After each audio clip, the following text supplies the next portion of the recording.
What follows is a class on the Bhagavad Gita as it is, second chapter, text number 51 to 54, given by His Divine Grace A.C. Bhaktivedanta Swami Prabhupada, recorded in the summer of 1966 in New York. कर्मजं बुद्धियुक्ता ही फलं तत्ता मनीषिणा जन्मबंध विनिर्मुक्ता पदं गच्छन्ति अनामयम्. Now,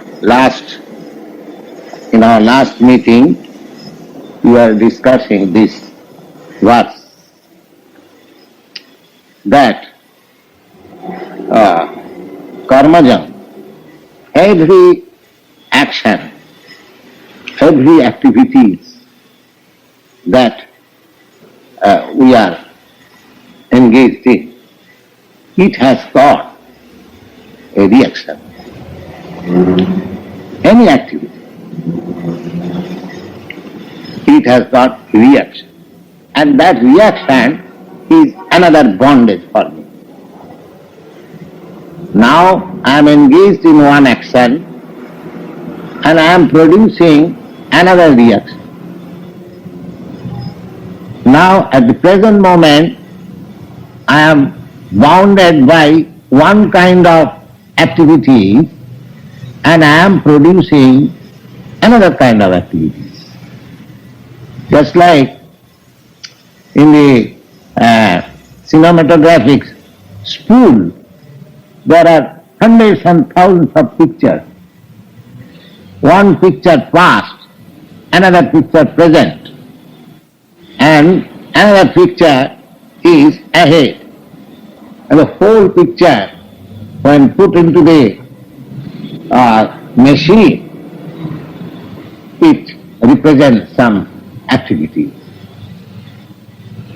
So we are bound up by nature's law in such a way. While nature's law, even in your state laws, we are bound up by so many laws. So this is our position. This is called conditioned stage of life. There is no freedom. The so-called freedom to declare that I belong to the free nation, I am free, these are all simply mental speculation. There is no freedom. So long I am bound up by the conditions of nature, there is no freedom. Now here is a chance. Lord Krishna says that karmajang buddhi yukta. Now here is an opportunity for you in human form of your life. You have got sufficient intelligence, and the Lord Himself is before you to enlighten your intelligence more and more. Here is the book. This book, what is spoken by Lord Krishna, and Krishna is not different, because Krishna or the Lord is on the absolute plane. Don't think that Krishna is absent. Krishna is present here. There is a verse in Bhagavad. Tattva tishchami narada jatra gayanti madbhakta.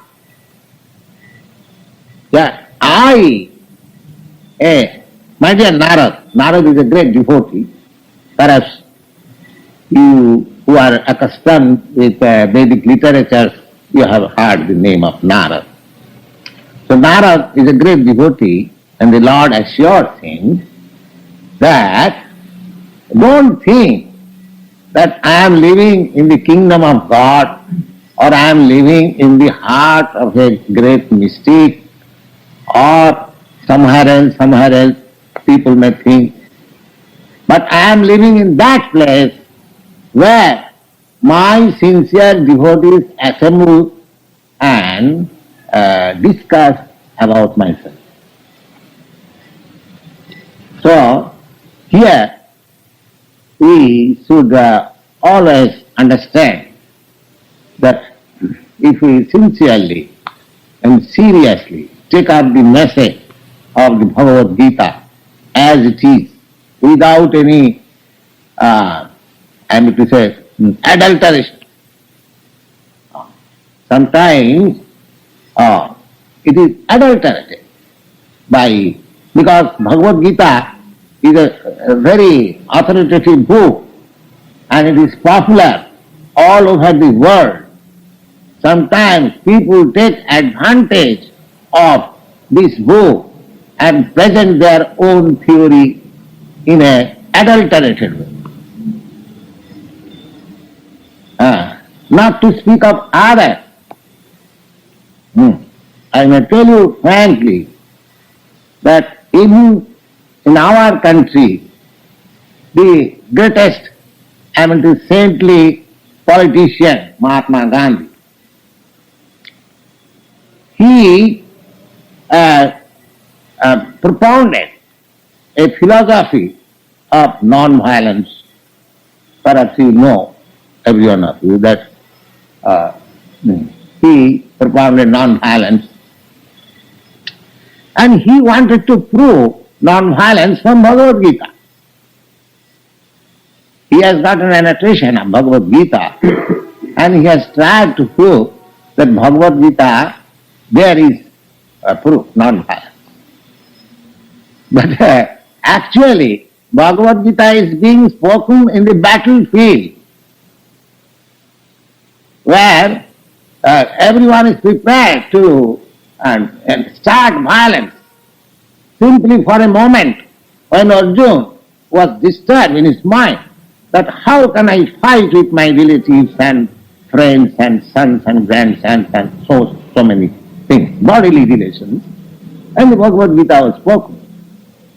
So, that is a practical thing, that Bhagavad Gita was practically spoken to induce Arjuna to adopt violence. Now, Mahatma Gandhi, his philosophy was non-violence. How could he prove that Bhagavad Gita gives evidence of non-violence? No.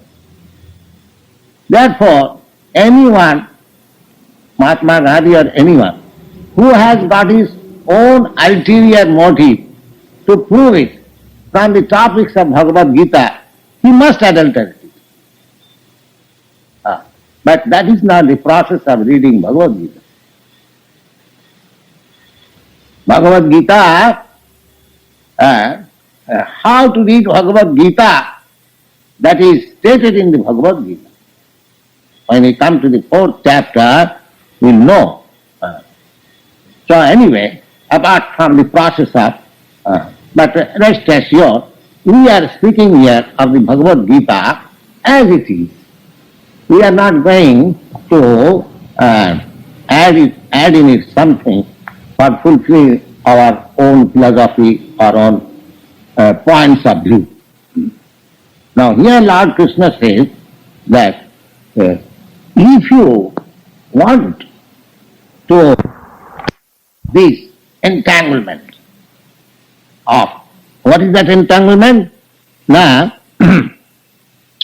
Janma Bandha. Janma Bandha. Oh, it is a great entanglement. People do not take it very seriously. But birth means, as soon as birth only, the one word has been used here, Janma. Janma means birth. The birth means other things.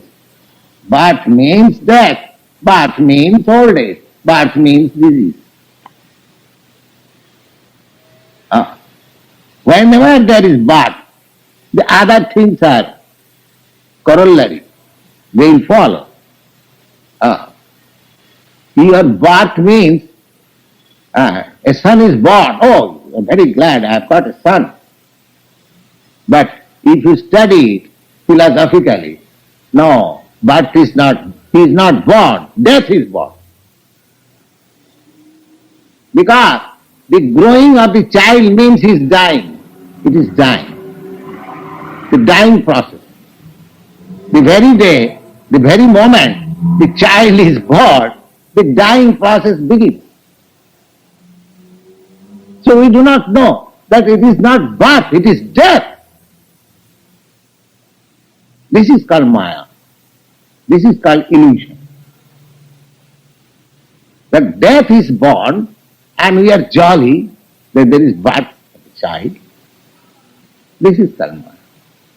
So everything, from the beginning of our birth, we are illusion. Illusion. And that illusion is so strong that it is very difficult to get out of it.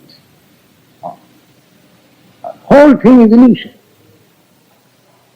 The birth is illusion, this body is illusion, and the bodily relationship, the country is illusion, the father is illusion, the mother is illusion, the wife is illusion, the children is illusion, everything illusion.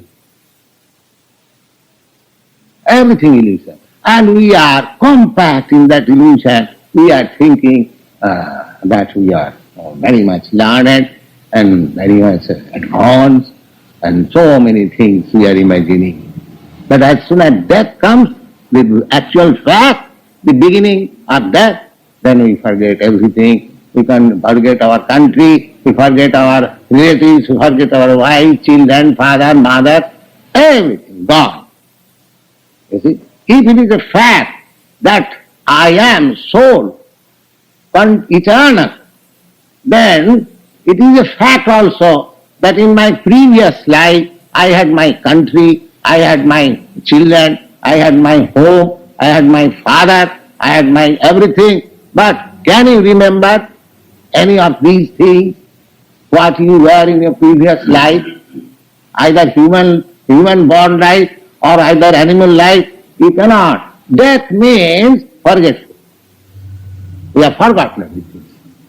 Actually, there is no death for the soul. Just like you are at night, you go to sleep. That is a sort of death. And again, you get up in the morning. So death is something like that. Death is sleeping for 7 months, that's all. Without any consciousness, for 3 months without any consciousness, or say 7 months. Death means forgetfulness, just like at sleep. We forget everything. What I am, where I am sleeping, who I am, what is my identification, everything forgot. Then again, as soon as I rise up in the morning, I remember, I am such and such officer, I am such and such father, such and such husband, and I have got to do such and such things. Everything remembered. But during your sleep, you forget everything. Similarly, death means from the time of your leaving this body and entering into the womb of another mother, and so long another body is not developed, you remain unconscious. And as soon as another body is developed within the womb of the mother and the time is up to come out, then again you remember. So practically, there is no death. Death means changing the body. We have already discussed this point. Now, but that janma, that birth, it is stated here that it is a bondage. Janma bandha. Bandha means bondage. Practically there is similarity. It is called bandh, and in English band. There is a similarity of sound. Janma bandha. So, this janma, so long your mind will be absorbed in the activities of this material world, you are sure to take birth again. So that activities by intelligence have to be purified in such a way that it will not affect. It will not affect. That is the tactics. This tactics. So, we should be very serious. We should be serious. That many lives we have passed, but there was no opportunity to get out of this tribulation of birth, death, old age and diseases. Now here is a chance. Here is a chance in the human form of life. So, every intelligent man should take advantage of it, and you can get assistance from these authorized books of Bhagavad Gita and Srimad Bhagavad, and also expert advice, knowledge. So we should not miss this opportunity. And then the question is, suppose after quitting this body, the present body, I don't get janma. Then what is happening to me? That is also stated here. Janmabandha vininmukta padam gachanti anamayam. Anamayam, amayam means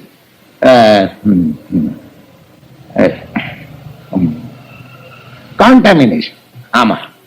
Contamination.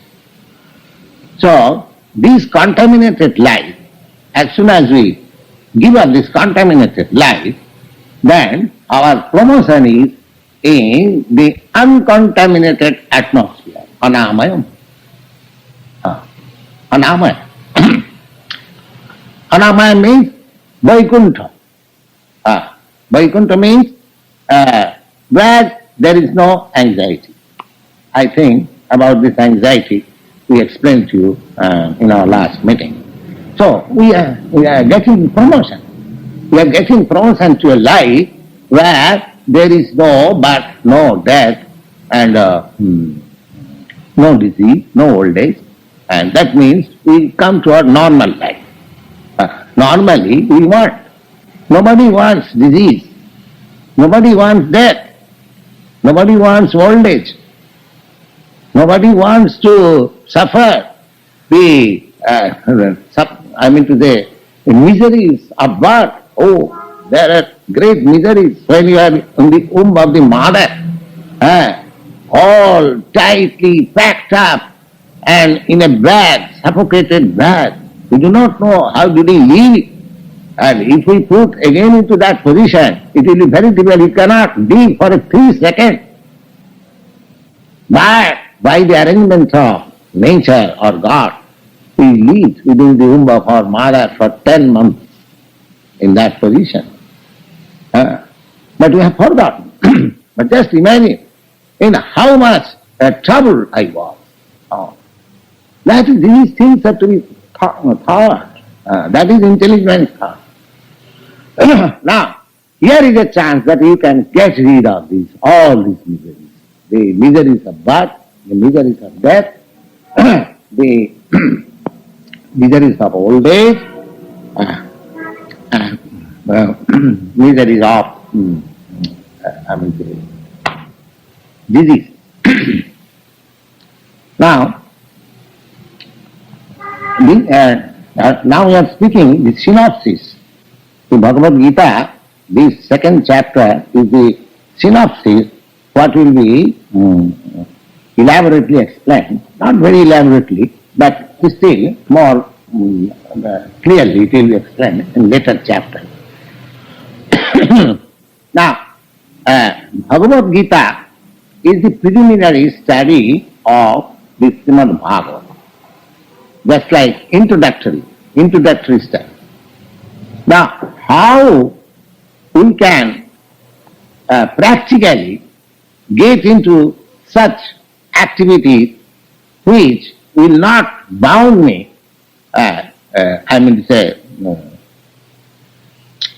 in the reaction.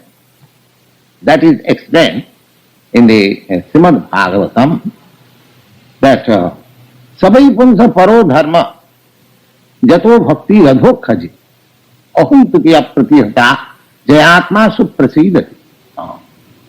Atma Suprasida. Atma means self. Our present position is that we are not happy. We are always full of anxieties. That is our present position. Now here, just the opposite word is used, that Jaya Atma Suprasidati. If you want actually to make yourself jolly, full of happiness, then you should search out your occupation in such a way that will lead you to the devotional service of the Supreme Lord. Savai Pumsa Paro Dharma. Paro means the highest or the transcendent.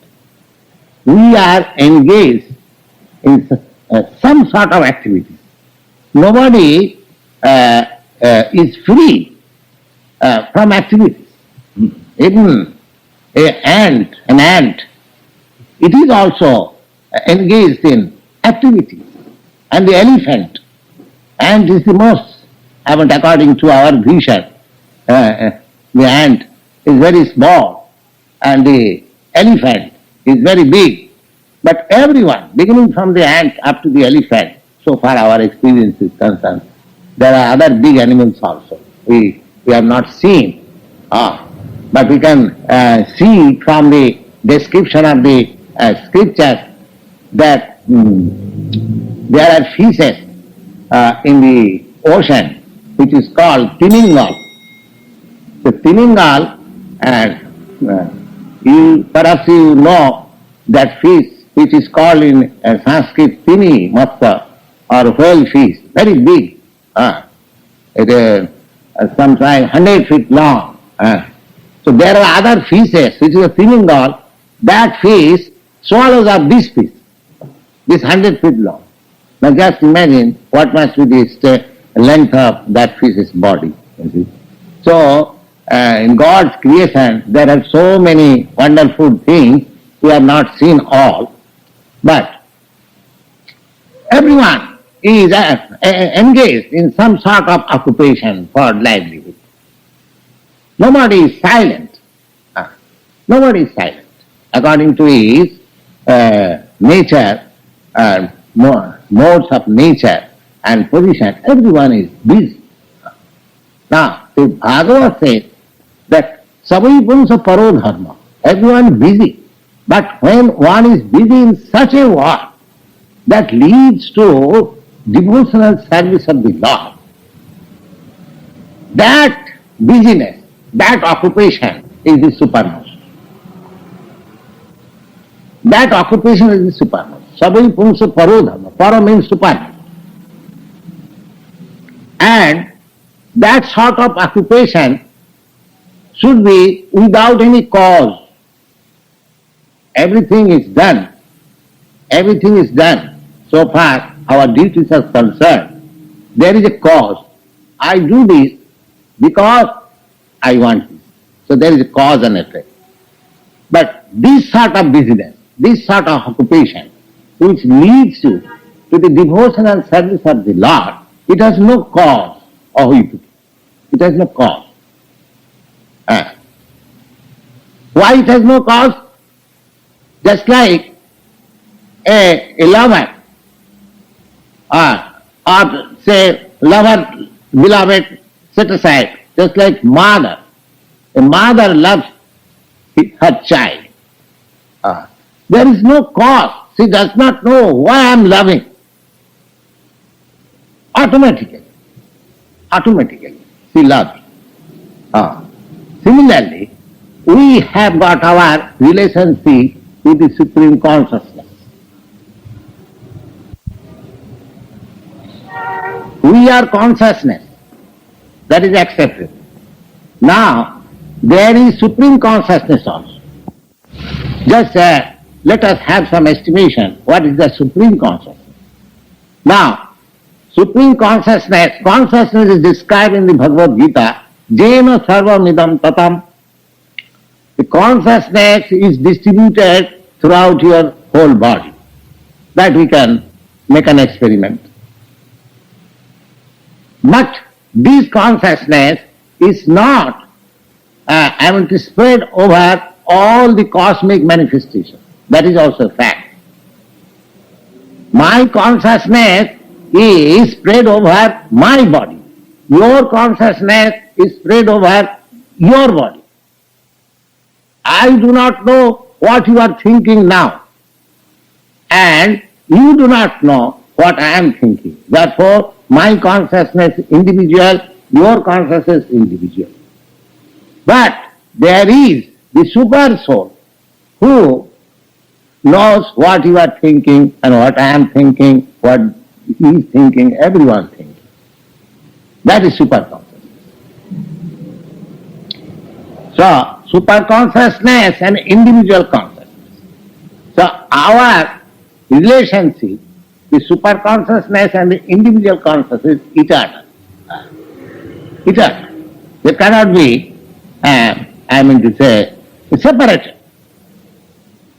Therefore, my position is just like there is superior one and the inferior one.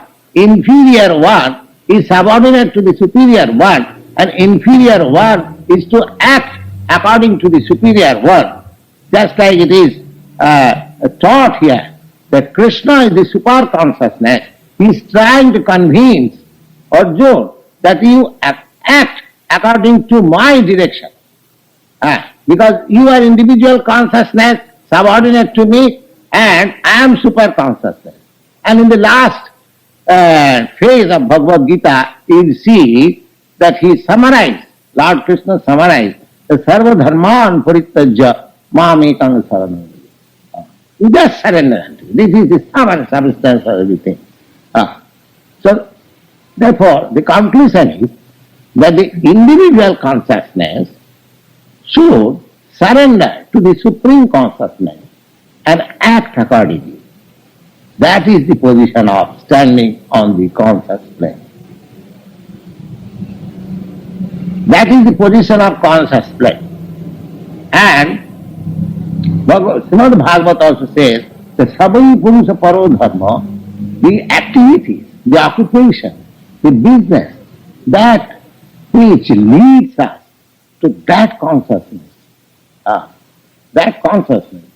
that I am subordinate to the Supreme Consciousness, and let me act according to the Supreme Consciousness, without any cause, without why I shall act. There is no such question. It is automatic. Automatic. Just like a little son and the mother. The little son is automatically subordinate to the mother. Whatever the mother says, the child acts. The mother is completely dependent. Similarly, as soon as we make our consciousness completely engaged in the service of the Supreme Consciousness, that is our liberated position. That is our liberated position. And in that liberated position, whatever we do, there is no reaction. That is transcendental position. So what Sri Krishna says here, that karmajam, that any work which you are performing, that is creating some reaction for future enjoyment or suffering. But if you act intelligently, in collaboration with the Supreme Consciousness, then you will be free from this bondage of birth, death, old age and diseases. And in your next life, this is a training period. This life will be a training period. And as soon as you are fully trained up, then the next result will be that after giving up this body, you come to my kingdom. Tapta deham punarjanma naiti mameti kaunte. So this is the whole process. So that sort of business which will lead us to the position when we shall be adopted in the Supreme Consciousness. Just like this morning I was giving an example. Just like one motor car is passing on in 60 miles speed and a cycle is also going on. If the cyclist catches the motor car, he can also proceed with the same speed, 60 miles speed, without even paddling. Similarly, if we can join our consciousness with the Supreme Consciousness, then our whole life becomes successful. That is the point. Now, how to join it? The religion. This whole worldly religious process is the same, I mean to say, experimental or formulas or rituals, so that one may become adopted with the Supreme Consciousness. Every religion. But if we become attracted by the rituals only or formulas and quarrel on that point, that oh, my Bible says like this, and I say, no, my Veda says like this. The Muslim says that, no, my Quran says like this, here is not right. Then we become attached to the rituals only. We forget the right point. The right point is, the whole process is how to dovetail myself with the Supreme Consciousness. Going to the church, it is not a formality, but the real thing is to elevate myself gradually, to dovetail myself to the Supreme Consciousness of Lord. That is the real formula. So, Krishna says that Karmajang Buddhijukta, when we are engaged in such a way, then we get rid of this Janmabandha minimum. And next sloka is Jadate mohakalila dantashi nidvedam sotabhasya sutasya. When you are elevated to that platform, dovetailing yourself with the Supreme Consciousness, then there is no more requisition for understanding the scriptures or the rituals or the religious process. We are transcendental to that, all these paraphernalia. Jadade mohakalinam buddhivati tarishyati. When your consciousness is adopted in cooperation with the Supreme Consciousness, then you are transcendental to the position of this illusory stage. Jadate mohakalinam buddhivati tarishyati tada gantashi nidvedam. At that time, you become callous to all these rituals, because your position and your activities are fixed. Sotabhasya sutasya. Whatever you have heard and whatever you have to hear in the future, all things, therefore the whole thing depends how to adjust ourselves to that Supreme Consciousness.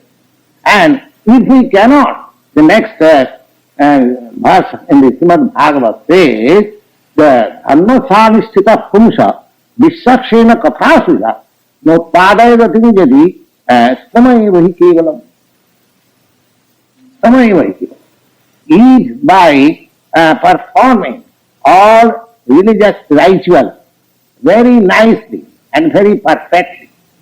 If we fail to dovetail ourselves with the Supreme Consciousness, then all our labor for performing these rituals and religious performances, they become only labor of love.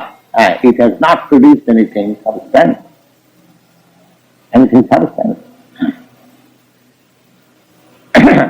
Nano nistamani karmani kubbhuta me. This is the question. Apodjo. that when I shall be self-realized by doing work without any fruitive result, so what will be the position of my self-realization? So that in answer to that question, that when you shall be callous to all religious rituals and scriptural injunctions, and simply you shall be engaged in the job-doing business of with the super consciousness, then you are in transcendental position of all religious rituals and all conception of religious ceremonies and everything. But in the beginning, you require all this. Therefore, Bhagavad says that that sort of religion which elevates you to that consciousness, that is the supreme type of religion. Sutibi Pratipannate Jadasthasyati Nischala Samadhu Achala Ruddhi Sada Yogam Avasuti. This is the position of yoga. Yoga, samadhi means to be always situated in the super consciousness, situated in the business of God telling to the super consciousness. That is called samadhi. Bhagavad Gita. Sutini Vitipannati, Jada Shastra Nischala. You are not defeated.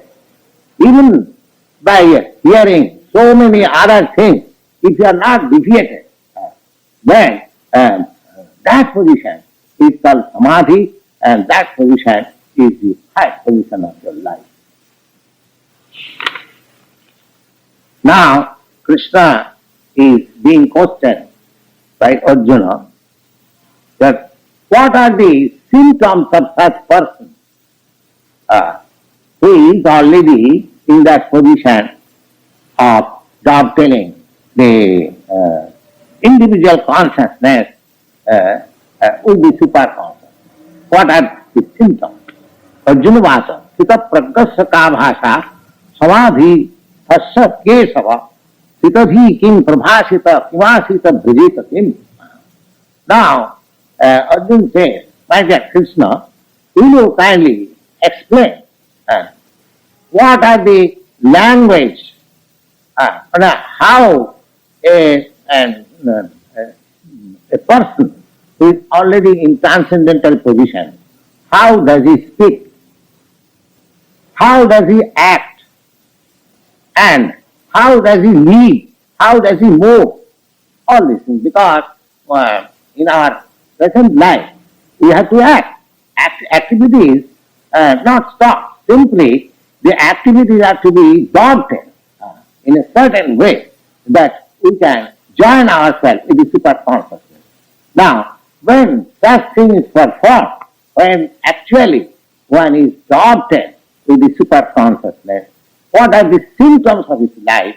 This is being questioned by Arjuna. And Lord Krishna, Sri Bhagavan was.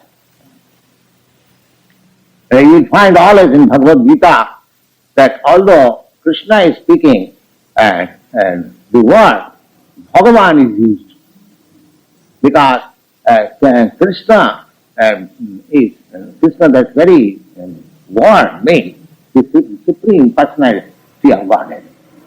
Just like we have recited the sloka, Ishara Parama Krishna Sachidananda Vigraha Anadi Radi Govinda Sarva Karana Karanam. So Krishna and Bhagavan is identical. So here you see in the Bhagavad Gita, instead of mentioning that Krishna says, when Arjuna is speaking, it is clearly said that Arjuna says, but when Krishna is speaking, it is said, see, Bhagavan Upada, the personality of God is speaking. Now, Sri Krishna answering the symptoms of the self-realized personality. So, what is that first symptom is Prajahati Jada Kaman Sarvan Partha Manogatan Atmani Eva Atmana Tushta Sthita Pragya Savuchyate. The first principle of the first symptom of a self-realized soul is that he does not make any plan for his prosperity. Yeah, because we are always busy in making plans. Now, after this, we shall do this. After this, we shall do this. But one who is self-realized, he has no plan because he has adopted himself to the Supreme Consciousness. So, for himself, he has nothing to do. It simply depends. It simply depends on the Supreme Consciousness. It is very elevated state, you see, that completely he surrenders himself and but we should not be, imitating this. This is of course spoken for the high state. But we should, without coming to that high state, we should not imitate. Krishna is asked, he must give the proper answer. So he is giving the answer that prajahati jata kaman sarvan parth manogata. Because our mind is the factory of creating so many plans. So many plans. But one who has adopted himself, he has nothing to do for plan making because everything is taken up by the Supreme Consciousness. He has simply to follow. Therefore, he has, for himself, he has no plan. He has no plan. This is the first step. But without reaching that stage, and we should not fool ourselves that I have nothing to think, I have nothing to think of future, past, or everything. No, gradually we shall come to this stage when there will be everything done automatically. But in the present moment, we should give up plan making. But we shall have to take up the plan of the Supreme Consciousness. Personally, we shall not make any plan, but we have to receive the plan from the Supreme Consciousness. That is the solution. Just like an apprentice, he is working in the apprenticeship, he should not present his own plan. But he has to take plans of work from his superior. Then he will learn. And when he is accustomed, when he is elevated, then he will be able to make independent plans, not independent always, but even if he is higher officer, everyone has to consult the higher authorities. Similarly, this means that I shall not independently make any plan, but I must accept the standard plan which is coming directly from the Supreme Consciousness through a channel. We have to seek that channel. So that channel is called, you will find it in the Bhagavad Gita, in the 4th chapter, parampara, disciplic succession. Disciplic succession.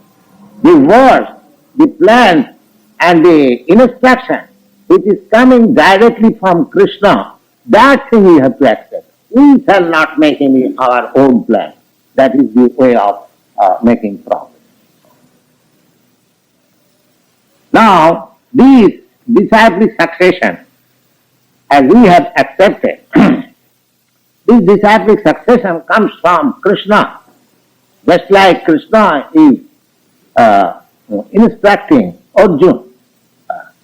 Krishna is instructing Arjuna. And we have to understand how Arjuna has understood Krishna. And if we follow the understanding of Arjuna, then we are following the parampara system or the disciplic succession. That is the process. Now in the 10th chapter, you will find that how Krishna is understood by Arjuna. After hearing not all, at least 75% of the instruction of Bhagavad Gita, the estimation of Arjuna is stated in the 10th chapter. He says that,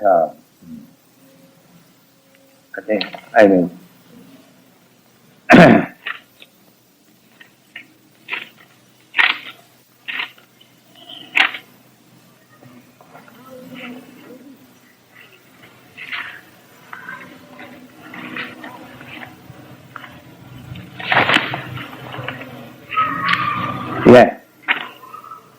Arjuna, after understanding Krishna, after his instruction, he said that automatically he said, Parang Brahma Parang Dhama Pavitram Paramam Bhavan Purusam Sasatam Divam Adi Devam Ajang Bihum. Krishna, now I understand it, that you are Param Brahma. Param Brahma means the supreme spiritual identity. Every one of us is Brahma. You are Brahma, I am Brahma. Every living entity is Brahma. Because he is not this matter, he is spirit, soul. Whoever is spirit, soul, he is called Brahma. But Krishna is addressed here, Param Brahma. Just like we recited that sloka, the verse, Ishara Parama Krishna. Ishara, every one of us, Ishara. The translation of Ishara word is God. The God means, Ishara means controller. So every one of us is controller. But Krishna is the supreme controller. He has no controller. I am controller. I am Brahma. But at the same time, I have got superior controller over me. But Krishna is called Param Brahma or the Ishvara Parama, the supreme controller, because he has no controller over me. That is the acceptance of Arjuna. This is the mode of studying Bhagavad Gita. If you don't interpret in our own way, if you really want to study Bhagavad Gita, then here is the confirmation by Arjuna how he understands Krishna after hearing Bhagavad Gita.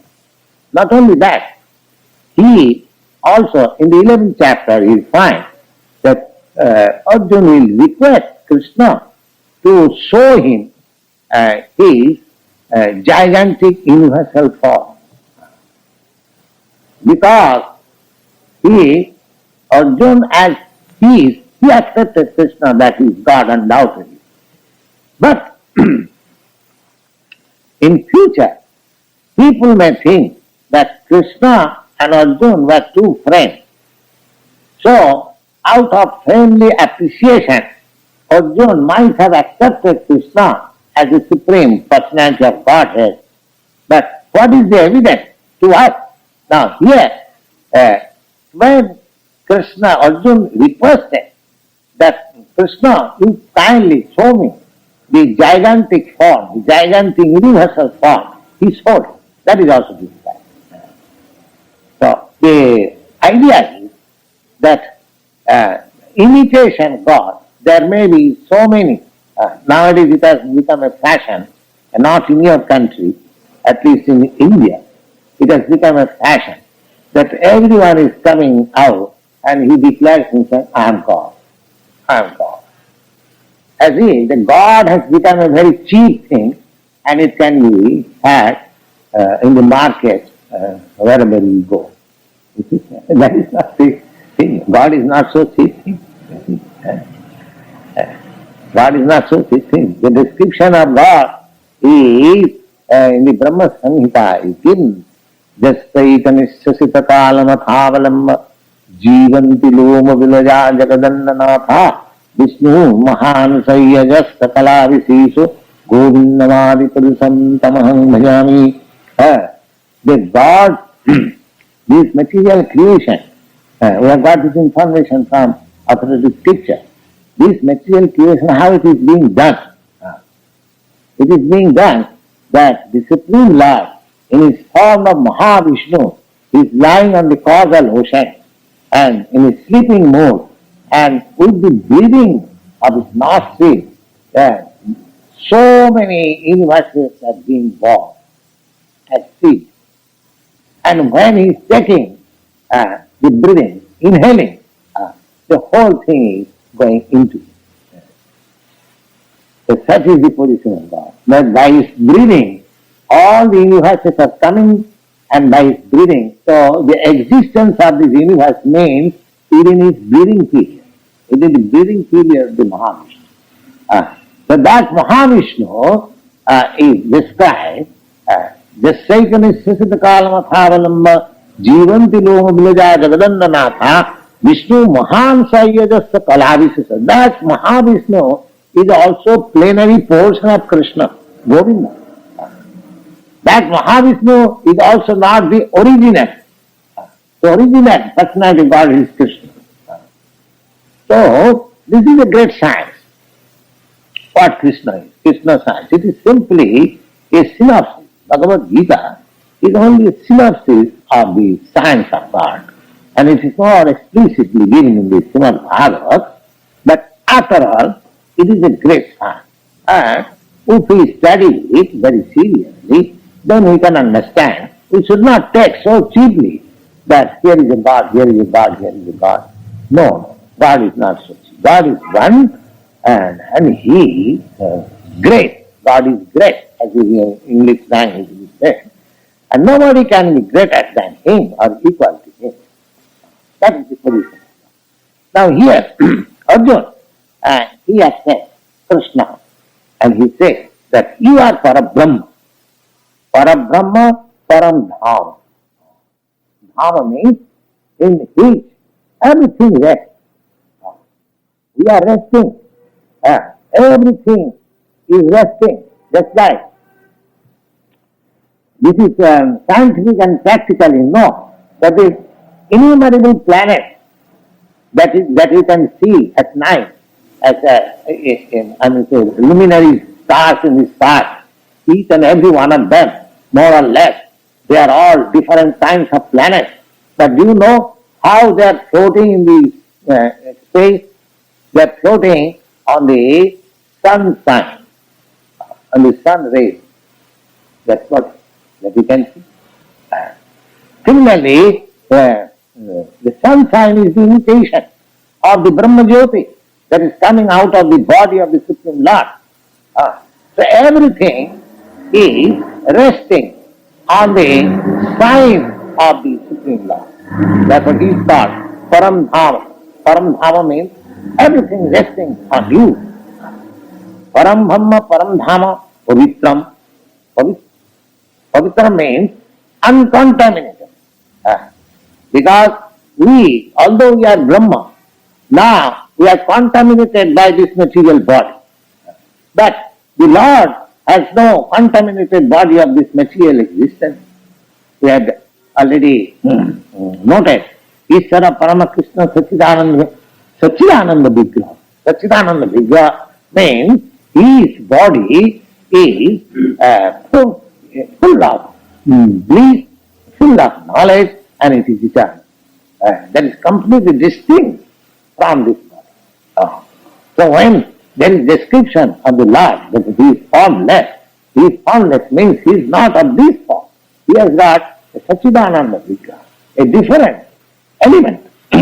Therefore he is called Pavitra. And Parama Bhava, he has the supreme original. Purusam Shasvatam Divyam Adi Devam Ajang Bhimam. So you are Purus. Purus means enjoyer. In the Vedic literature about yourself. Ahuttam Rishav Sarva. All the greatest sages accept you, the Supreme Lord. Ahuttam Rishav Sarve Devarsi Narada. I have already spoken to you about Narada. He has also accepted it. That means authority. He is quoting authority. Not that I am personally accepting you as such. But there are many authorities. So, we have to understand about the science of God from the extraordinary activities and confirmed by the authorities, accepted by the revealed scripture, then we have to accept. You see? Not blind. So Arjuna is giving such evidence. You see? Asito devalabhyasa sanchaiva brabhisime. You are accepted by such authorities like that, and I have the opportunity that I hear all these from you directly. I am fortunate enough that I am become your related in friendship with you, and I am hearing. So here is the evidence. Now, if you want to study Bhagavad Gita, then you have to accept all these statements of Arjuna, because Bhagavad Gita was explained directly to Arjuna. And if you don't accept the appreciation of the direct person who heard Bhagavad Gita, then whom do you believe? Suppose I have heard something directly from one person, so what I am saying, another person who has no direct relation, he is also saying, whom would you believe? You have to believe the person who has directly heard. So here, there is no doubt about it, that Arjuna directly heard Krishna, and his appreciation are recorded here. So therefore, if we want to study Bhagavad Gita, then we have to accept the appreciation of the direct hearer. If we do that, then we can get the right thing. But if we change it for our ulterior motive, as so many annotators are doing in the case of Bhagavad Gita, then we cannot be able to understand what is Bhagavad Gita. All right.